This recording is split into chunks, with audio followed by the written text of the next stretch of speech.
Hello friends, स्वागत है आपका थ्योरी ऑफ एब्रोगेशन में। मैं हूं सिद्धि और आज के इस वीडियो से हम स्टार्ट कर रहे हैं इंडियन हिस्ट्री। जैसा कि आप सब जानते हैं, एग्जाम जुडिशरी का हो या कोई भी कॉम्पिटिटिव एग्जाम हो, इंडियन हिस्ट्री एक बहुत ही इंपॉर्टेंट सब्जेक्ट है। तो आज से आपको इंडियन हिस्ट्री पर रिलेटेड वीडियोस मिलेंगी, totally based on NCERT concept. उसी के साथ साथ हम जीके के इंपॉर्टेंट जो आपके एग्जाम पॉइंट ऑफ व्यू से खास क्वेश्चंस हैं उन्हें कवर करेंगे, और साथ ही साथ राइट स्टार्टिंग फ्रॉम 2800 बीसी, मतलब इंडस वैली सिविलाइजेशन से लेकर 20th सेंचुरी का मतलब जहां हमारा देश आजाद हुआ, यहां तक का कंप्लीट कॉन्सेप्ट हम पढ़ने वाले हैं। अब सबसे पहले मैं आपसे एक इंपॉर्टेंट बात करती हूँ। जैसा आप स्क्रीन पे देख सकते हैं 2800 बीसी लिखा हुआ है, तो काफी बच्चों को कंफ्यूजन होती है एंड इनफैक्ट काफी सारे बच्चों को ये मीनिंग नहीं पता होगा कि डेट्स के साथ ये क्या क्या टर्म्स यूज किए जाते हैं। कई जगह पर आप हिस्ट्री में देखेंगे बीसी यूज होगा, एडी यूज होगा, बीपी यूज होगा, बीसीई यूज होगा। तो इन टर्म्स का क्या मीनिंग होता है, स्क्रीन पे आप देख सकते हैं, आपको इनकी फुल फॉर्म्स नजर आ रही हैं।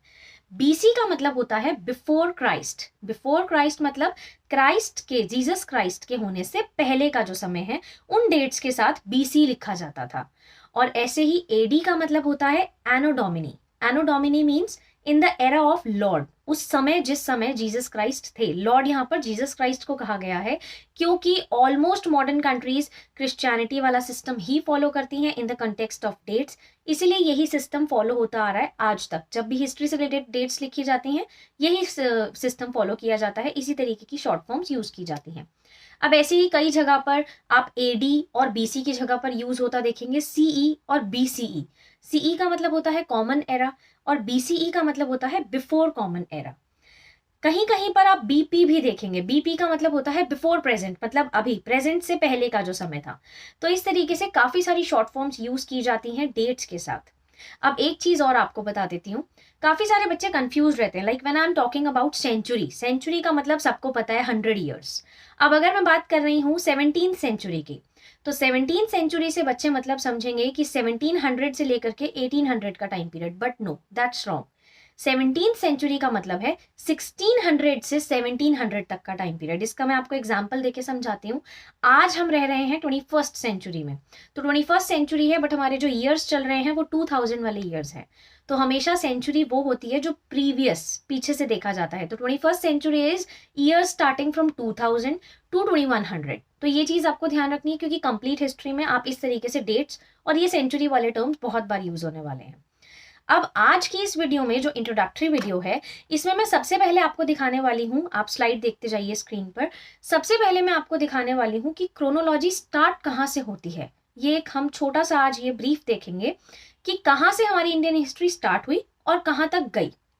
सबसे पहले हमारे पास आया इंडस वैली सिविलाइजेशन 2800 बीसी में।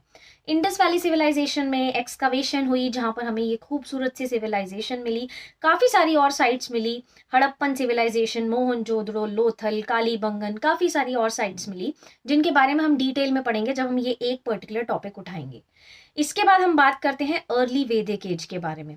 अर्ली वैदिक एज में बेसिकली इंडिया के ऊपर काफी सारे इम्पैक्ट्स आए, यूरोप से आए, तिब्बतन साइड से आए, और इन सभी इम्पैक्ट्स में हम ये देख रहे थे कि यहाँ पर क्या होता है, यहाँ पर क्या होता है, और वो सारी की सारी चीजें ना, हर एक कॉन्टेक्स्ट में, छोटी छोटी चीजों में, कि कल्चर कैसा होता है, औरतों की कैसी रिस्पेक्ट होती है, सोसाइटी में क्या होता है, ये सारी चीजें हमें अर्ली वैदिक एज में अफेक्ट कर रही थी। और जो लेटर वैदिक एज थी हमारी, लेटर वैदिक एज में क्या हुआ, चाहे हमारा सिस्टम हो मैरिज का, या फिर एजुकेशन, या फिर विमेन रिस्पेक्ट, या फिर कल्चर, हमने उन सभी चीजों में वहां से जो जो चीजें सीखी, वहां से जो जो चीजें आई, हमने वो अपनानी स्टार्ट कर दी। तो ये दो चीजें बेसिकली हमने करी early Vedic age and later Vedic age में। Moving on to the next slide, जिसमें हमारे पास आया rise of Magadha empire. Now Magadha empire was very famous, आज भी बहुत फेमस है और बहुत ही इंपॉर्टेंट है एग्जाम पॉइंट ऑफ व्यू से। मगधा एम्पायर कैसे राइज हुआ, कैसे फॉल हुआ, क्या क्या इंपॉर्टेंट चीजें थी जिसकी वजह से मगधा इतना फेमस हुआ, ये सारी चीजें हम पढ़ेंगे इस टॉपिक में। इसके बाद Jainism and Buddhism, Vardhaman Mahavira and Gautam Buddha, इन दोनों ने किस तरीके से एनलाइटमेंट अटेन करी। एनलाइटमेंट मीन्स कंप्लीट नॉलेज, इन्हें कैसे अटेन हुई, इन्होंने कौन कौन सी थ्योरीज दी, कर्मा की थ्योरी दी, रीबर्थ की थ्योरी दी, ट्रुथ की थ्योरी दी, इन्होंने टीचिंग्स दी काफी सारी, उनके बारे में हम यहाँ डिटेल में पढ़ेंगे। और उसके बाद आ जाते हैं हम मौर्य एम्पायर पे। चंद्रगुप्त मौर्य, समुद्रगुप्त मौर्य, अशोका, ये इंपॉर्टेंट नेम्स जो हम आज तक याद करते आए हैं, ये हम पढ़ेंगे मौर्य एम्पायर में। Maurya empire was very much famous for its administration, judicial system बहुत फेमस था मौर्य एम्पायर इन सब चीजों के लिए। तो ये सारी चीजें हम डिटेल में पढ़ेंगे मौर्य एम्पायर में। Then Maurya empire is also very famous and very important topic from your exams point of view. बहुत क्वेश्चंस पूछे जाते हैं मौर्य एम्पायर से। Moving on to the next slide, Kushanas and Kanishka. अब पता है क्या, ये हमारी पूरी हिस्ट्री है, तो इसमें काफी सारे ऐसे नाम आएंगे जो हमने कभी सुने नहीं है और ये थोड़ा सा एग्जाम पॉइंट ऑफ व्यू से जरूरी भी नहीं है। तो इसके बारे में हम उतना ही पढ़ेंगे जितनी हमें जरूरत है, सिर्फ एक नॉलेज के लिए, दैट्स इट। तो उसके बाद नेक्स्ट है हमारा सतवाहनास। अच्छा, अब सतवाहनास क्यों फेमस है ये मैं आपको बताती हूँ, बहुत ही इंपॉर्टेंट और इंटरेस्टिंग टॉपिक है ये। जैसे आज तक हमारे कल्चर में चलता आ रहा है पैट्रिलिनी। पैट्रिलिनी का मतलब होता है कि जब एक बच्चा जन्म लेता है तो उसके नाम के पीछे जो सरनेम लगता है, उसको नाम जो दिया जाता है वो अपने पिता का दिया जाता है। एक लड़की जब शादी करके अगले घर में जाती है तो उसको वहां पे अपने हस्बैंड का नाम अपनाना पड़ता है। तो ये बेसिकली है पैट्रिलिनी, जिसमें हम मेल लाइन को आगे चलाते हैं। बट सतवाहनास किंगडम जो था, जो डेक्कन साइड में था, साउथ साइड में, यहाँ पर फॉलो किया जाता है मैट्रिलिनी। ये बहुत फेमस एक डायनेस्टी थी मैट्रिलिनी के लिए, क्योंकि यहाँ पर जब एक बच्चा जन्म लेता है तो उसको माँ का नाम दिया जाता है। तो यहाँ पर मदर को बहुत आगे एक लाइन में बढ़ाया जाता है। इसी के साथ साथ नेक्स्ट आ जाता है हमारे पास गुप्ता एम्पायर। गुप्ता एम्पायर बहुत फेमस था। गुप्ता एम्पायर में कॉइन्स बहुत ज्यादा इंपॉर्टेंट तरीके से आगे आए जब लोगों को ये पता चला कि बेसिकली ट्रेडिंग जरूरी कैसे होती है, कम्युनिकेशन कैसे होती है, और उनमें ये सब जो करेंसी जो उस टाइम पे कॉइन्स यूज होते थे, इन सब का क्या रोल होता है, ये सारी चीजें लोगों को उस टाइम पे पता चली। इसके बाद moving on to the next slide, Harshavardhana बहुत ही इंपॉर्टेंट रूलर थे। काफी सारी अचीवमेंट्स, काफी सारे कॉन्क्वेस्ट किए इन्होंने। असम, मालवा, बंगाल, बहुत सारी जगहों पे इन्होंने कॉन्क्वेस्ट किए। वो कॉन्क्वेस्ट इनके बहुत इंपॉर्टेंट थे। उसके बाद काफी सारी ऐसी डायनेस्टीज के बारे में हम पढ़ते आए हैं छोटी क्लासेस से, चालुक्याज, पल्लवाज एंड देन राजपूताना शासन। राजपूतों ने बहुत इंपॉर्टेंट रूल किया, लंबे समय तक रूल किया और बहुत कुछ सिखा के गए राजपूत। कल्चर किस तरीके से चलना चाहिए, हमारा सिस्टम, सोसाइटी किस तरीके से चलनी चाहिए, डीप रूट्स तक बहुत स्ट्रॉन्ग करके गए हमारे कल्चर को। उसके बाद राष्ट्रकूताज, चोलाज, ये सब चला। अब ये जो चोला डायनेस्टी है ना, यहां तक मैं आपको बता दूं, हमने पढ़ ली एंशिएंट हिस्ट्री। हमारी Indian history it is divided into 3 parts, ancient, medieval and modern. तो यहां तक जितनी डायनेस्टीज थी we have covered ancient history. इसके बाद हम पढ़ेंगे कि हमने एंशिएंट हिस्ट्री से क्या सीखा, कैसे लॉज यहाँ फॉलो होते थे, एवरीथिंग। अब इसके बाद जब यहाँ पर इस्लाम आ गया, इस्लाम मतलब अब यहाँ पर रूल करने के लिए आ गए महमूद ऑफ गजनी, मोहम्मद गोहरी, ये सब लोग जब आए, इन्होंने शासन अपना स्टार्ट किया। यहाँ से थोड़ा इस्लामिक कल्चर आने लगा। इसके बाद दिल्ली सल्तनत स्टार्ट होती है। दिल्ली सल्तनत में काफी सारी डायनेस्टीज हमारे सामने आई, Tughlaq dynasty, Khalji dynasty, Lodhi dynasty, और काफी लंबा रूल चला दिल्ली सल्तनत का, जिसमें रूल हमारा बेसिकली ये इस्लाम का ही चल रहा था। ठीक है, इस्लामिक रूलर्स थे। और एकदम से लहर दौड़ती है भक्ति मूवमेंट की। बहुत ज्यादा ये इम्पैक्ट था सर्दर्न साइड में। भक्ति मूवमेंट में लोगों ने अलवर्स, नयनर्स, इसके बारे में हम डिटेल में पढ़ेंगे क्या क्या मूवमेंट्स हुई थी। ये बहुत इंपॉर्टेंट, काफी क्वेश्चंस आते हैं इससे एग्जाम्स में, जिसमें लोगों ने बेसिकली भगवान को चाहना, काफी थ्योरीज हैं इसमें, नानक की, कबीर की, मीरा की, बहुत सारे आने स्टार्ट हो गए थे। इसके बाद moving on to the next slide, the Mughals. तो मुगलई शासन तो वैसे भी बहुत फेमस है, सब लोग जानते हैं। हुमायूं, बाबर, अकबर, जहांगीर, शाहजहां, इन सब ने मिलकर के काफी लंबे समय तक मुगलई शासन चलाया। काफी बड़ा एरिया इन्होंने कवर कर रखा था और इनके शासन के टाइम पर काफी मॉन्यूमेंट्स, ट्रेडिंग बहुत जबरदस्त, आर्किटेक्चर बहुत चेंजेस आए, वो सब चीजें। देन मराठा, पेशवा बाजीराव, शिवाजी, इन सब ने इंपॉर्टेंट क्या क्या अचीवमेंट्स करी। और उसके बाद आती है हमारी ब्रिटिश पावर, जिसे तो कोई भूल ही नहीं सकता, इतना लंबा उन्होंने रूल किया। तो ब्रिटिश पावर में हम बेसिकली ये रीड करेंगे कि कैसे हिस्ट्री थी, वो लोग यहाँ आए कैसे, किस तरीके से सेटल हुए, और उसके साथ साथ हम रिफॉर्म्स भी पढ़ेंगे, basically what they did, India के लिए उन्होंने क्या किया। और यहाँ पर हम एंडिंग करेंगे ये पढ़कर कि इंडिया ने फिर कैसे फ्रीडम अटेन करी, कैसे कॉन्स्टिट्यूशन बनाया, वो सारी चीजों के साथ हम एंड करेंगे अपनी इंडियन हिस्ट्री को। अब ये इंट्रोडक्टरी वीडियो है, इसमें मैं थोड़ा सा आपको ये भी बताना चाहती हूँ कि हम जब सीखते हैं हिस्ट्री के बारे में तो हम वो सारी चीजें सीखते कहाँ से, हमें वो बेसिकली पता कहाँ से चलती है। तो यहाँ पे आप अपनी स्क्रीन पर देख रहे हैं slide sources of ancient India. हमें एंशिएंट इंडिया के बारे में जो चीजें पता चली वो पता कहाँ से चली, ऐसी क्या क्या चीजें हमें मिलती है। तो ये 3 चीजें हैं जिनके नाम आपको ध्यान रखने हैं: archaeological sources, literature and accounts of foreign travellers. ये 3 चीजें थी जिनसे हमें हमारी पूरी हिस्ट्री के बारे में जानकारी मिली।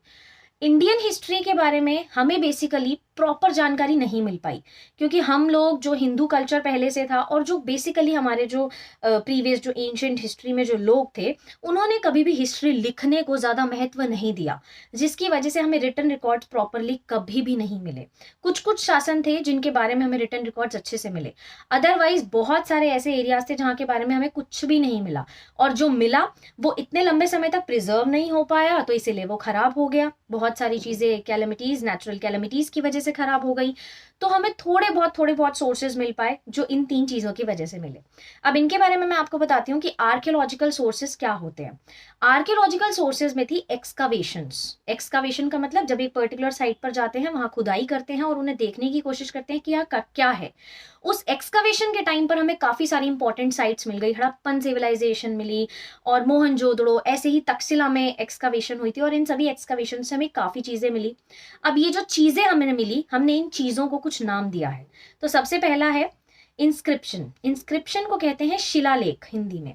इंस्क्रिप्शन बेसिकली वो चीजें होती हैं जो किसी स्टोन पर, किसी मेटल पर, किसी रॉक पर, किसी भी चीज पर जब कोई चीज गड़ी हुई होती है, उस चीज को जब वहां पर बेसिकली एनग्रेव कर दिया जाता है, वो होते हैं इंस्क्रिप्शंस। तो जैसे किंग होते थे ना, उन्होंने अगर कोई आज जंग जीती तो वो लिख देते थे दीवारों पर। तो इस तरीके से चीजें हमें इंस्क्रिप्शन पे मिली, इंस्क्रिप्शंस के तौर पर मिली, जहां पर हमें डेट्स के बारे में नॉलेज मिली, राजाओं के नाम के बारे में नॉलेज मिली। ये सब चीजें हमें इंस्क्रिप्शंस से पता चली। इसके बाद जो नेक्स्ट है वो थे कॉइन्स। कॉइन्स हमें काफी तरीके के, काफी मेटल्स के मिले, हमें गोल्ड, सिल्वर, कॉपर, काफी कॉइन्स मिले, जिन कॉइन्स से हमें ये भी पता चला कि भाई इकोनॉमी कैसी थी। इसी के साथ साथ हमें उन कॉइन्स से ये पता चला कि भाई जो कॉइन होते थे ना, वो राजा अपनी फोटो बनवाते थे, उस पर अपना नाम लिखवाते थे, तो उनका पर्टिकुलर वो रेन पता चला हमें कि ये किस दौरान यूज किए जाने वाले कॉइन्स हैं। इनसे ट्रेडिंग होती थी, ये हमें पता चला। काफी सारे कॉइन्स के ऊपर भगवानों की फोटो बनी मिली, लक्ष्मी जी की फोटो बनी मिली, जिससे हमें ये पता चला कि भाई थोड़ा सा हमारा रिलीजियस कल्चर भी था। ये सारी चीजें हमें जानने को मिली। इसके बाद मॉन्यूमेंट्स, हमें काफी सारी बिल्डिंग्स मिली, पिलर्स मिले कई कई बार, जिनको हमने बहुत इंपॉर्टेंट तरीके से, जिनको हमने तराशा।